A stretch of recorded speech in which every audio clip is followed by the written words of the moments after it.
हाँ जी, तो हम ये देख रहे थे कि किसी भी संवत को, किसी भी डेट को वीर निर्माण संवत में कैसे कन्वर्ट करते हैं, एटलीस्ट ईयर को। तो मैंने आपसे कहा था उसमें 527 ऐड कर ले तो आता है 2549, है ना। लेकिन अभी तो चल रहा है 2548, तो फिर ये तो गड़बड़ बता दिया मैंने, 526 ऐड करते बताना चाहिए। तो ऐसा नहीं है, आप समझिएगा, आप इसे ऐसा फॉर्मूला समझिए कि 2022 में कौन सा वीर निर्माण संवत चालू होगा। जैसे अभी 2022 1 जनवरी से चालू हुआ और ये 24 अक्टूबर की दिवाली है इस बार मेरे हिसाब से।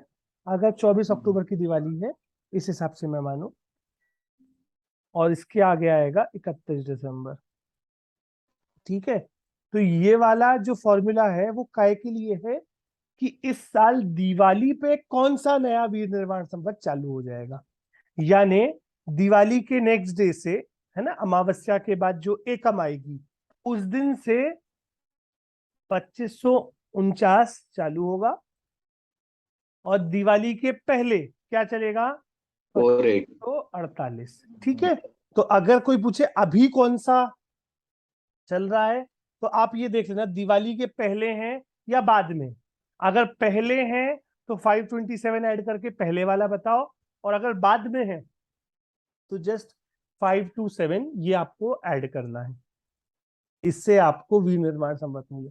कहाँ कहाँ यूज आता है विनिर्माण संवत, एक तो हमारा कैलेंडर है तब पढ़ याद होना चाहिए। जब हम रोज अभिषेक भगवान का करते हैं, है ना, तो उसमें मंत्र में हम बोलते हैं कौन सा विनिर्माण संवत चल रहा है, कौन सा दिन है, उस दिन भी हम इसको याद करते हैं, उस समय भी इसको याद करते हैं। तो अगर ये हमारे संस्कृति का पार्ट है तो ये बड़ी बेसिक सी बात है कि हमें पता होना ही चाहिए। ठीक है, तो यहां तक आपका आई थिंक अपनी बात हो गई थी। बोर्ड दिखाई दे रहा है ना आप लोगों को? नहीं भैया। अच्छा अच्छा अच्छा अच्छा, बोर्ड नहीं दिखाई दे सॉरी सॉरी, मैंने यहाँ पर तब बनाया, अभी अब दिख रहा होगा बोर्ड आई थिंक, रहा। है ना। तो 24 अक्टूबर के पहले पहले 2528 और 24 अक्टूबर के बाद में 2549।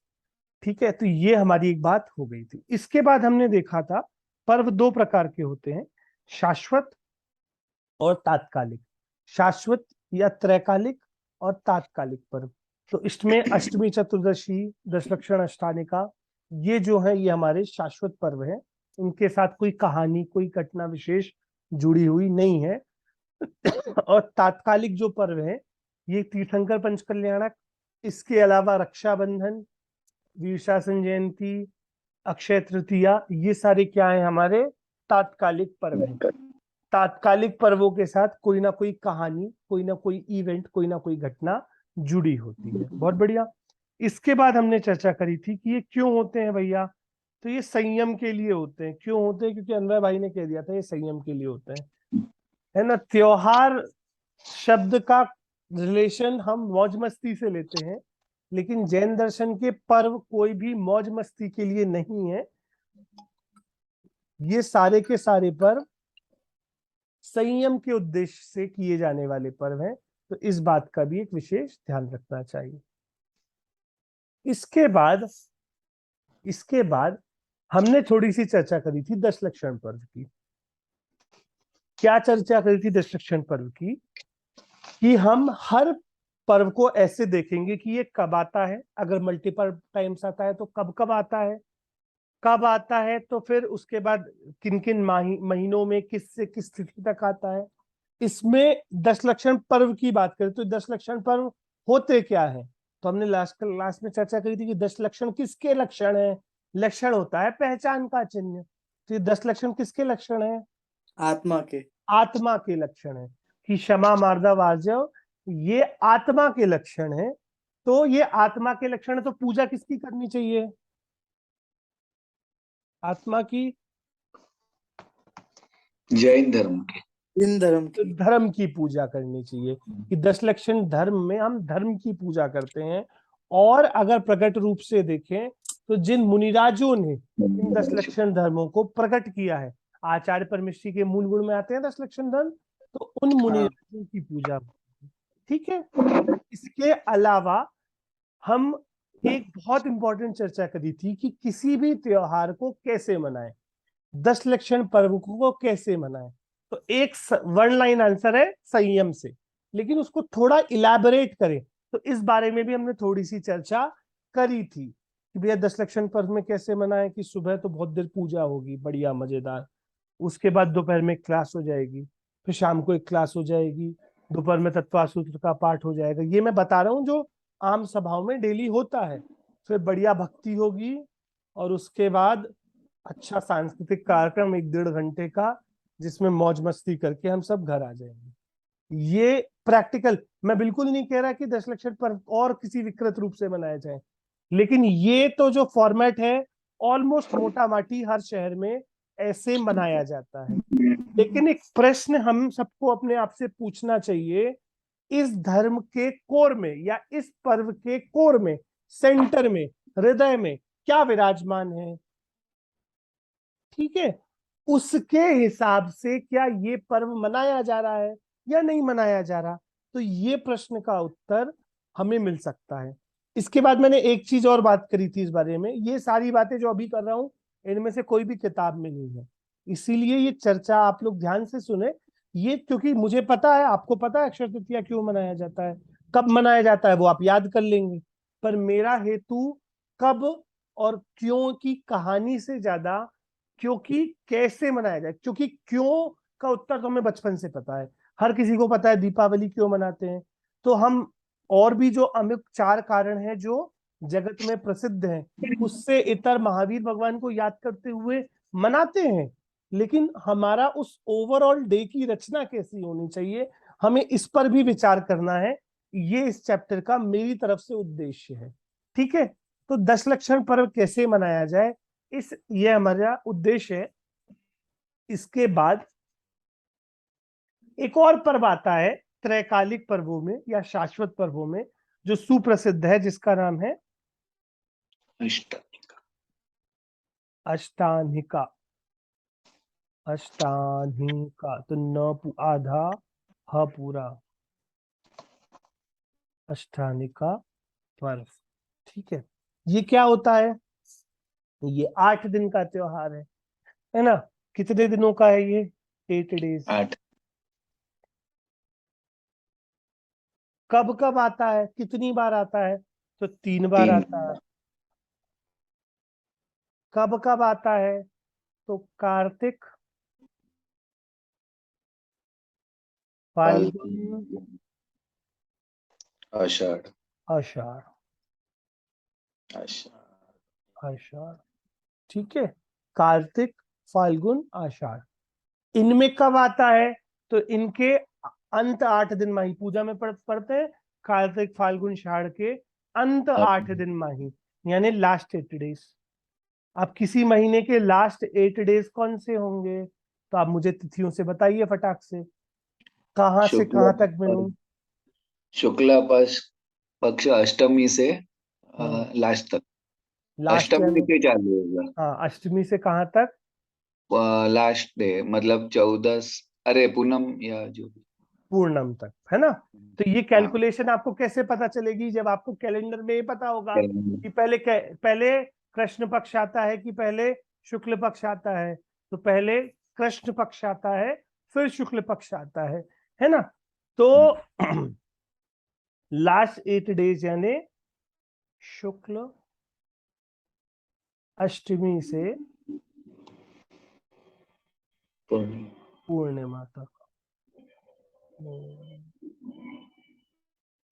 ठीक है, पूर्णिमा तक। ठीक है, तो कार्तिक, फाल्गुन, आषाढ़ की लास्ट 8 डेज यानी शुक्ल अष्टमी से पूर्णिमा तक। इसमें क्या होता है? तो भैया इसमें ये दिन ऐसे हैं जिसमें देवगण नंदीश्वर दीप जाते हैं।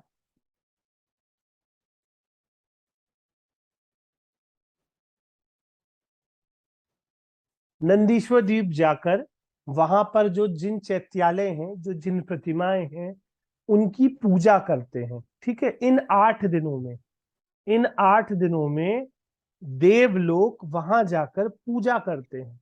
तो उसको हम भी जो हम पढ़ते हैं ना, सरब परब में बड़ो अठाई परब है, नंदीश्वर सुर जाहि ले ही बसुदरब है। हमें सकती सो नाही, हम तो नहीं जा सकते, हमारी एक लिमिटेशन है। ये जो पूरा ज्योग्राफी वाला है, तो ये जो इसके लिए भी हमारा एक चैप्टर है अकृत्रिम जिन चैत्यालय नाम से, ये जो हम 10 लक्षण के बाद पढ़ेंगे, उस चैप्टर में हम नंदीश्वर द्वीप भी समझेंगे, हम पूरे मध्यलोक में जितने चैत्यालय हैं उनके स्ट्रक्चर को समझेंगे, वो कैसे होते हैं। बहुत ही एक्साइटिंग चैप्टर होने वाला है वो। और वहां पर हम नंदीश्वर द्वीप कैसा होता है उसकी मानेंगे। हम अभी ऐसा मान लेते हैं, हम पहले द्वीप में रहते हैं जिसका नाम है जम्बू द्वीप। एक 8वां द्वीप है, पहला दूसरा तीसरा ऐसा करके, जो 8वां द्वीप है उसका नाम है नंदीश्वर द्वीप। वहां पर देव, वहां क्या है, 52 जिन चैत्यालय हैं, 52 जिन चैत्यालय हैं, उनकी देव जाकर वंदना करते हैं। कब? अष्टानिका के समय में, विशेषकर तब जाकर वंदना करते हैं। तो हम भी उसी के प्रतीक रूप में यहाँ पर नंदीश्वर की पूजा करते हैं। ये तो हुआ अष्टानिका कब मनाया जाता है, ठीक है, क्यों मनाया जाता है। त्रैकालिक पर्व होने के बावजूद भी इसके साथ एक इवेंट अटैच्ड है, आप समझ रहे हैं। 10 लक्षण के साथ कोई इवेंट नहीं अटैच्ड है, लेकिन ये त्रैकालिक पर्व होने के बावजूद भी इसके साथ एक इवेंट, कि भाई देव लोग जाते हैं इसलिए हम भी मनाते हैं। ठीक है, इवेंट है। कब, क्यों। अब मेरा प्रश्न है कैसे मनाते हैं। अच्छा, उसके पहले कैसे के पहले ये हमें समझ नहीं आ रहा। कार्तिक फाल्गुन आषाढ़ ये कब आते कैलेंडर में, तो आप ऐसे याद रख सकते हैं, दिवाली के 8 दिन बाद से, होली के 8 दिन पहले से, और जो हमारा चातुर्मास प्रारंभ होता है वीर शासन के 8 दिन पहले से।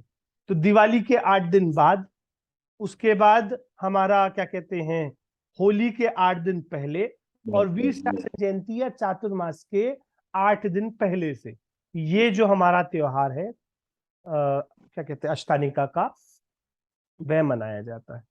ठीक है, अब कैसे मनाते हैं, आप लोग कैसे मनाते हैं अष्टानिका।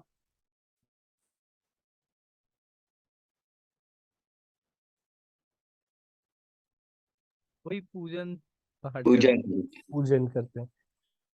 एक विशेषकर अष्टानिकाओं में जनरली 8 दिन के विधानों की बहुत क्या कहते हैं परंपरा है, जिसमें सिद्ध चक्र मंडल विधान बहुत फेमस है।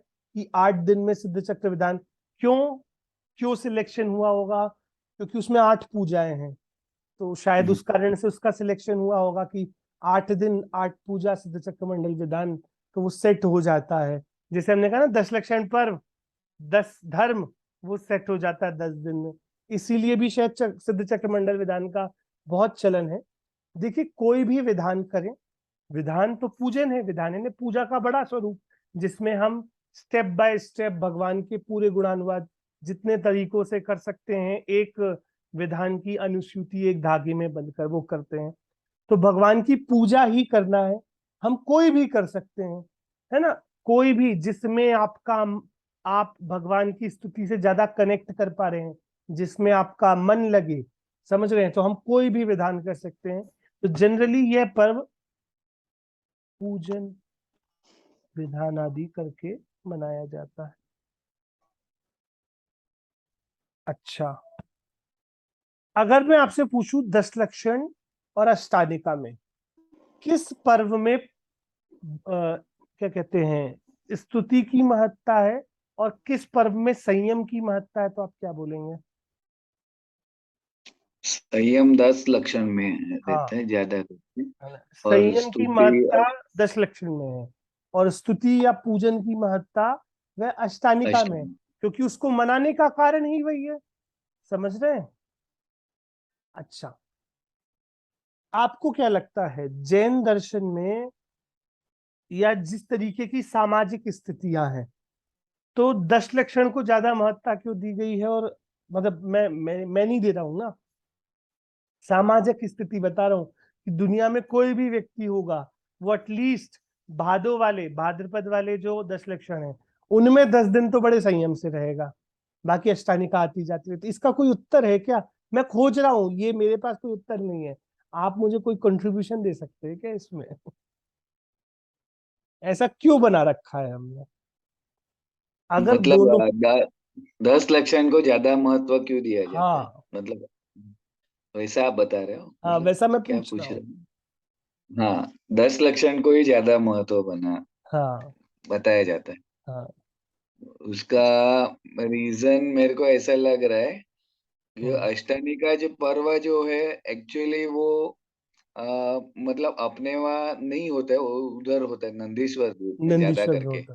और 10 लक्षण धर्म तो मतलब मेन क्या है, वो अपने को आत्मा के जो करने के लिए अपने को मतलब हाँ। वो सही मार्ग दिखाता है, धर्म का अच्छा। सही मार्ग है। हाँ हाँ हाँ। और रत्नात्रय भी पूजा करते हैं ना लास्ट में, हाँ सम्यक रत्नत्रय, दर्शन ज्ञान वे भी चारित्र। पर्व हैं। मैं वो ऐसे आउट नहीं कर रहा था, जो हाँ, पंचमी रून, रत्नत्रय, शोला कारण, ये भी पर्व हैं। 16 कारण। है ना? हाँ, ये आप अपने असाइनमेंट में इंक्लूड कर सकते हैं इनमें से कोई, तो मैंने हिंट दिया है, बाकी आप चर्चा कर लीजिएगा। हाँ जी। तो एक तो दीपक जी भाई साहब ने एक वो दिया कि ये हो सकता है कि क्योंकि अष्टानी का मूलतः हमारा पर्व नहीं है, वो तो देवों का पर्व है, तो इस कारण से वे लोग मनाते हैं, हम उनकी रेप्लिका, उनकी कॉपी करके यहाँ मनाते हैं। लेकिन भाव हम लेकिन अपने भाव से करते हैं ये। हाँ जी, अपने भावों से। लेकिन 10 लक्षण पर्व मनाने के लिए मुझे किसी की भी कॉपी करने की जरूरत नहीं है, ये मेरे स्वयं के पर्व हैं, है ना? ये मेरे हम्म, पर्सनल भावों से मनाए जा सकते हैं। इसके लिए ना मुझे नंदीश्वर जाना है, ना कहीं और जाना है ना? तो ये एक कारण हो सकता है। बहुत बढ़िया। अन्वय भाई कुछ कह रहे हैं, इंक्लूड कर रहे हैं? नहीं, मेरा कारण तो आप, वो आपने उस दिन बोला था ना कि हाँ। मैया होती है तो बारिश के मौसम में काम धंधे बंद रहते तो नहीं तो नहीं, हाँ सही बात है। अगर आपको 10 लक्षण पर्व मनाने का इतना उत्साह है, तो माघ और चैत्र वाले भी तो आते हैं। पर वो माघ यानी जनवरी, और चैत्र यानी अप्रैल, दोनों है शादियों के सीजन, तो वहां तो हम हम्म, हम नहीं वहाँ मनाते। ज्यादा एक्टिव रहते हैं। बाहर की क्रिया में एक्टिव रह जाते हाँ, हैं, व्यवहार से। मतलब आप समझ रहे हैं कि हमारे ही जीवन में कितना कॉन्फ्लिक्ट है, हम्म, कितनी क्या कहते हैं, विसंगतियां हैं हमारे खुद के जीवन में। ये बात जानते हुए भी, हाँ हम, चलिए, मतलब इस बात की शुरुआत शायद ऐसे हो सकती है कि जैसे माघ वाले 10 लक्षण आए, या चैत्र वाले 10 लक्षण आए, तो उतना संयम, क्योंकि भाई भाद्रपद वाले 10 लक्षण में सामान्यता सब एक टाइम, 2 टाइम, है ना, ऐसे वाले नियम तो 100% लेके रखते हैं। लेकिन चैत्र वाले और माघ वालों को भी याद करना चाहिए, तब 10 लक्षण की पूजा भी इंक्लूड कर सके, या मिनिमम कुछ संयम के नियम। देखिए, तैयार तो वैसे ही होगा ना कि जैसे भाग, आइडियली तो क्या होना चाहिए, तीनों 10 लक्षण एक से सेम होना सेम चाहिए। होना चाहिए। लेकिन हमारे क्या कहते हैं, प्रमाद की वजह से, हमारी क्या कहते हैं, ऐसी मेंटालिटी की वजह से हमने एक को हम्म, ज्यादा वेटेज रखा है। पर ऐसे स्मॉल स्टेप लेके शायद उसकी हम सुधार कर सकते हैं, कि तब भी हम कुछ पूजन के नियम ले लें, कुछ संयम के नियम ले लें, तो शायद वो 10 लक्षण भी हम अपने कार्यकारी मना सके। लकीली ये जो फेवरेटिज्म है, ये 10 लक्षण में ही है। अष्टानिका में तो कोई फेवरेटिज्म नहीं है ना, कि कार्तिक वाली ज्यादा अच्छी है, कि फाल्गुन वाली नहीं, ज्यादा। वो अभी उसमें तो तक, इक्वल मनाते अब हैं। वो इक्वल मनाते हैं तो अभी तक वो किसी फेवरेटिज्म से दूर हैं। लेकिन ये वाली, ये तीनों जो अष्टानिका है, हम वो हम मनाते हैं। कैसे मनाएं? तो भगवान की पूजन के भाव रहें, भक्ति के भाव रहें, भगवान के गुणानुवाद के भाव रहें, ये अष्टानिका का सार होना चाहिए। एक हमने पिछले कक्षा में भी बात करी थी कि आयोजन में प्रयोजन का ह्रास नहीं होना चाहिए, कि आयोजन के कारण, जिस कारण से वो आयोजन हो रहा है, मान लो हम बहुत अच्छी शादी बनाए, बहुत सुंदर मतलब शादी करें, और खूब बड़ा बैंड बाजा, और खूब डेकोरेशन, और इतना बड़ा महल हमने बुक कर लिया है, और एकदम बहुत बेहतरीन से कपड़े, और दूल्हा दुल्हन को भूल जाए, या दूल्हा दुल्हन का स्टेज भूल जाए है ना, समझ रहे? तो जो प्रयोजन था उस पूरी शादी का, उस पूरे विवाह उत्सव का, वो खो गया। ऐसे ही दशलक्षण या अष्टानिका का जो प्रयोजन था वो खो जाए। और आप जितना बड़ा सा बड़ा आयोजन कर रहे हैं, मैं आयोजन की मनाही नहीं कर रहा, मैं बस इस बात पे, और देखिए इतनी प्रासंगिक चर्चा मैं इसलिए भी कर रहा हूं क्योंकि आज से ठीक 8 दिन बाद हम इस माहौल में प्रवेश करने वाले हैं, और सामाजिक रूप से ये सारे त्योहार वैसे ही उसी स्केल पे मनाए जाएंगे। आप समझ रहे हैं? आपको सांस्कृतिक कार्यक्रम भी होंगे, और आपके क्या कहते हैं, भजन भी होंगे, और आपकी पूजा भी बहुत जोर शोर से, कहीं कहीं तो ज्यादा लाउड रूप में भी होंगी, कहीं शालीनता से होंगी, कहीं लाउड रूप में भी होंगी। लेकिन अगर आप, अच्छा, ये सारे पर्व सामूहिक पर्व तो हैं, लेकिन उसके पहले ये सब व्यक्तिगत पर्व हैं। ये आप कैसे मनाते हैं, आप समझ रहे हैं? जैन दर्शन के किसी भी पर्व में किसी और की अपेक्षा नहीं है। ये बात मैं रक्षाबंधन में करूंगा, जब रक्षाबंधन की चर्चा करेंगे। क्या जैन दर्शन के रक्षाबंधन को किसी अन्य व्यक्ति की अपेक्षा है या नहीं है, इस बात की चर्चा हम करेंगे वहां पर मूलतः ये भाव है कि सामूहिक रूप में कैसे मनाया जा रहा है, लेकिन उसके बीच में मेरा जो व्यक्तिगत पर्व चल रहा है, मैं उसे कैसे मना रहा हूं, मेरे दिन भर कैसे विचार चल रहे हैं, ये भी उतना ही इंपॉर्टेंट है। ठीक है, तो इस तरीके से हमारे 2 पर्व हो गए, दशलक्षण और अष्टानिका। आगे बढ़ूं? देखिए इस चैप्टर में ज्यादा कुछ बताने के लिए नहीं है, चर्चा करने के लिए लेकिन बहुत है कि ये क्या करते हैं, ये ऐसे होता है, तो मतलब अपन इसमें कैसे इंक्लूड कर सकते हैं आयोजन में प्रयोजन को, कि भाई सांस्कृतिक कार्यक्रम हो तो ऐसे हो जिसमें प्रयोजन ना जाए कहीं, है ना, ऐसे सांस्कृतिक कार्यक्रम ना हो जिसमें प्रयोजन ही गायब है, किसी को दशलक्षण धर्म की याद ही नहीं आ रही, मुनिराजों की याद ही नहीं आ रही, और बस दशलक्षण के कार्यक्रम चल रहे हैं। तो ऐसे आयोजनों से बचें, ऐसे आयोजनों में लगे जो प्रयोजन को साधते हैं। ठीक है, चलिए इसके बाद अपन आते हैं अगले पर्व पर, जिसका नाम है, ये हमारे त्रैकालिक पर्व हो गए। अब आते हैं तात्कालिक पर्वों पर।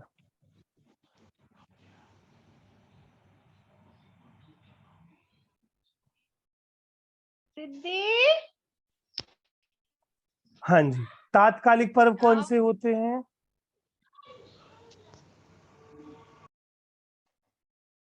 अक्षय तृतीया और हाँ, रक्षाबंधन, जिसमें स्टोरी रहती है जिसके बेसिकली। साथ कोई स्टोरी, किसी घटना या क्षेत्र विशेष से संबंधित हो, उनको कहते हैं रक्षाबंधन पर्व। ठीक है, तो मैं इसे 3 पार्ट में डिवाइड कर दूं। अरे ओहो, शायद जूम मीटिंग 8 मिनट में बंद हो जाएगी, आप सभी रीजॉइन कर लीजिएगा, है ना, जी। रीजॉइन करिए। शायद कुछ तो जूम जूम अकाउंट में दिक्कत आई है, आप रीजॉइन करिएगा। अभी जब तक चल रही तब तक तो चलने दीजिए। हाँ। तात्कालिक पर्वों को हम 3 भागों में बांट लेते हैं। भैया एक प्रश्न था, मतलब हाँ सॉरी टू हाँ, डिस्टर्ब यू। बोलिए ना। आपने जैसे बोला ना कि आप ऐसी ऐसी क्रियाएं करें जो प्रयोजन साधे, हाँ, है ना। तो अभी जैसे मतलब हम क्या कर सकते हैं, मतलब हम लोग जैसे कि अभी 10 दिन शुरू होने वाले हैं, तो जो प्रथा फॉलो कर रहे हैं वही कर रहे हैं।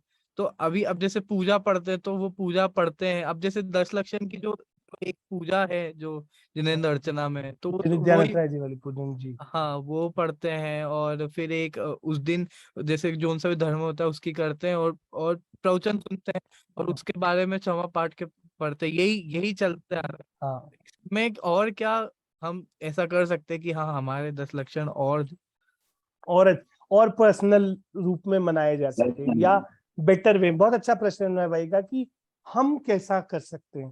तो मेरा इसमें ऐसा सोचना है कि हम हमेशा इंक्रीमेंटल वृद्धि की ओर बुद्धि रखें अपनी, कि मैं पिछले वर्ष तक ये नहीं कर पाता था, मैं इस वर्ष ये भी इंक्लूड करने की कोशिश करूंगा।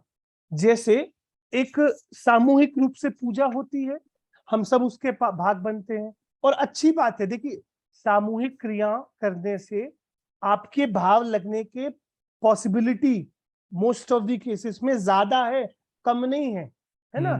कि जब सामूहिक रूप से पूजा हो रही है ना, तो आपको कई बार व्यवस्थाओं से आप बच जाते हैं, कई बार आप इधर उधर के विकल्प से बच जाते हैं। आप इंडिविजुअल, जैसे मैं उदाहरण दूंगा, बिल्कुल गलत है ये बात, पाप है, बहुत बड़ा पाप है, लेकिन तो भी ये हमसे होता है कि हम व्यक्तिगत पूजा कर रहे हैं और अचानक से किसी का फोन कॉल आ जाए, वेरी इंपॉर्टेंट है ना, मेरे ऑफिस से कॉल आ जाए बॉस का, वेरी वाला इंपॉर्टेंट। अगर मैं सामूहिक पूजा कर रहा हूँ तो शायद मैं नहीं उठाऊंगा, लेकिन व्यक्तिगत कर रहा हूँ तो लगेगा अरे इसी लाइन से तो हम कंटिन्यू कर लेंगे, 10 सेकंड बाद 15 सेकंड, भले हम फोन उठा के इतने बोले सर पूजा में हूं, मैं थोड़ी देर से लगाता हूँ। लेकिन ये भी जो पाप हमसे हुआ, ये कई बार सामूहिक में नहीं होता है हमसे।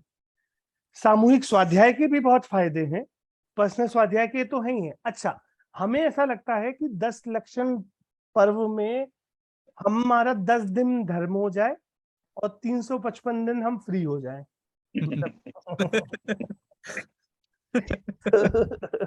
तो 355 दिन का धर्म हम 10 दिन में करना चाहते हैं।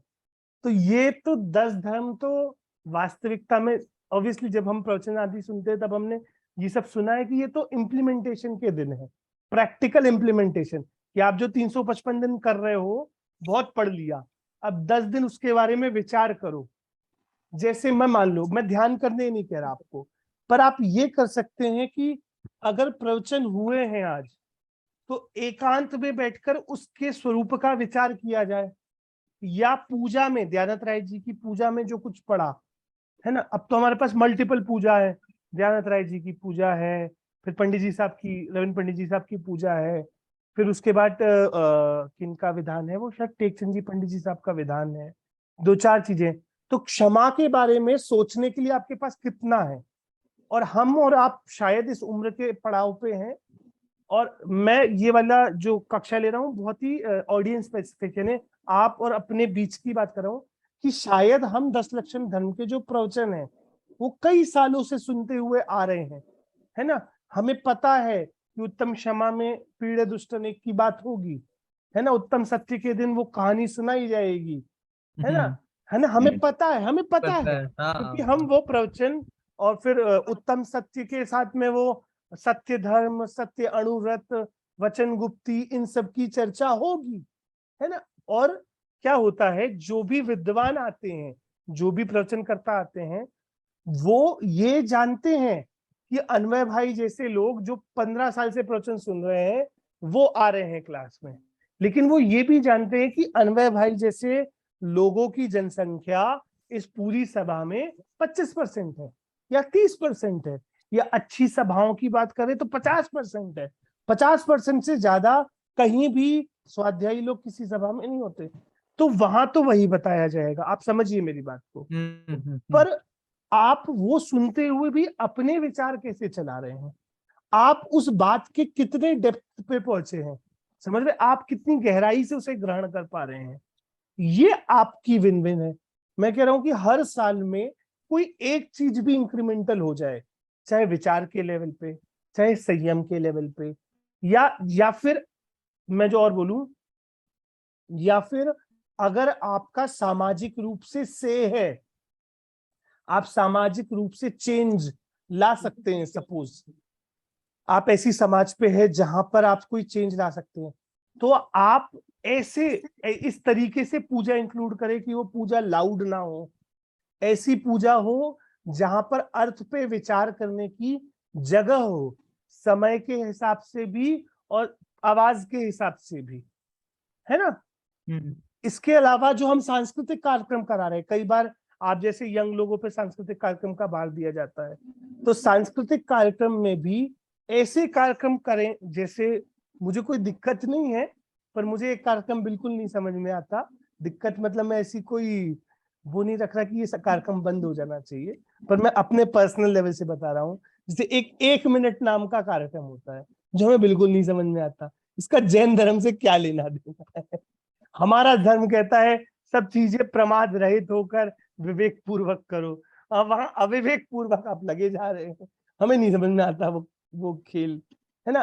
एक तो सांस्कृतिक कार्यक्रमों की जगह, मैं इसलिए कह रहा हूं मुखर रूप से क्योंकि 10 लक्षण पर आने वाला, अगर ये चैप्टर मैं कहीं और पढ़ा रहा होता ना किसी और समय में, तो शायद मैं इस बार पे इतनी बात नहीं करता, लेकिन यहाँ पे बात कर रहे हैं तो शायद सांस्कृतिक कार्यक्रमों का आधुनिकीकरण होने की बहुत आवश्यकता है। सांस्कृतिक कार्यक्रम का उद्देश्य ये था कि वो जो 50%, 70%, 80% जनता आ रही है जो कभी स्वाध्याय में नहीं आती, उसको कुछ हम एक ऐसा एलिमेंट दे दें। वो होता ना बताशे में कुनैन रख के देने वाली प्रथा कि भाई कुछ अपना परोस दें, लेकिन इसका फॉर्मेट ऐसा रखें कि सामने वाले को भी मजा आ जाए, लेकिन कभी भी बताशा ही बताशा दें और कुनैन ना मिलाएं तो मलेरिया कैसे जा सकता है आदमी का। आप मेरी बात समझ रहे हैं ना?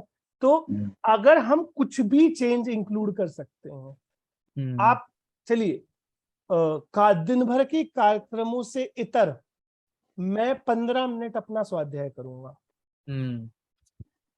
मैं 15 मिनट विचार करूंगा, या मैं पाठ करूंगा। मैं कह रहा हूं ना, कुछ भी, कोई भी इंक्लूजन हो जाए।